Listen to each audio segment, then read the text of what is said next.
Продолжуваат антивладините протести во Албанија. Најмалку 18 демонстранти се приведени, а 9 полицајци се повредени во судири кои избија пред парламентот во Тирана.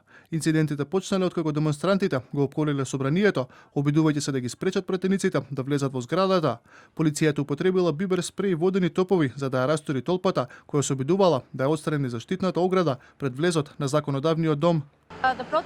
Демонстрантите сакаат нивниот глас да се слушне во собранието, бидејќи премиерот со денови не ги слуша и ги игнорира.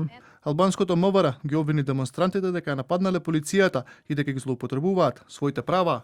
Никој нема право да го злоупотребува уставното право на мирно собирање и демонстрација, претворајќи ја во очигледно насилство. Најновите демонстрации се дел од отпорот во албанското општество кон плановите за изградба на луксузен проект, поврзан со зетот на Доналд Трамп, наречена Фламенго револуција. Протестите почнаа поради еколошки прашања, но брзо прераснаа во демонстрации против владата и политиките на Еди Рама. Албанскиот премиер пак тврди дека странски држави се мешаат во внатрешните работи на земјата. Луѓето може да ми држат лекции за многу работи. Економија, правни прашања, земјоделство или здравство. Но има една работа за која никој не може да ми држи лекции, а тоа е убавината. Не постои приватизација на јавниот простор. Толку едноставно, не постои. Оставката никогаш не била, не и никогаш нема да биде опција.